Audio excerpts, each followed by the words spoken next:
ชีวิตนี้บ่ต้องฮู้เบิดซุอย่างก็ได้ดอกแค่ฮู้โตเจ้าของก็พออย่าพยายามไปสอดส่องชีวิตผู้ใด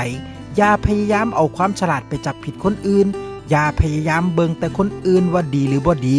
ให้เบิ่งโตเจ้าของว่าดีพอแล้วไปแนมเบิ่งข้อดีของคนอื่นเขานำหัดชื่นชมคนอื่นให้เป็นโลกที่คิดว่าเฮาดีอยู่คนเดียวมันบ่ได้น่าอยู่ดอกผู้ใดสิอยากมาคบหาแม่นบ่ล่ะความฉลาดมีประโยชน์ถ้าใช้ให้ถูกทางความโง่ก็มีประโยชน์ถ้าเฮ็ดเพื่อเอาตัวรอดบางเทื่อหัดแกล้งโง่ก็ได้ดอกโลกสิได้เปิดกว้างหลายขึ้นฉลาดคักหลายก็เป็นภัยถ้ามีแต่ใส่กดขี่คนอื่นลงต่ำอย่าเฮ็ดตัวสูงส่งจนคนอื่นเอื้อมบ่ฮอดอย่าเฮ็ดตัวต้อยต่ำจนคนอื่นย่างข้ามได้ให้เฮ็ดโตคือต้นหญ้าต่อให้พ่อพายุใหญ่ปานใดต้นหญ้าก็ลู่ไหวตามแหงลมพอพายุพัดผ่านไปมันก็บ่ได้หักล้มคือจังต้นไม้แข็ง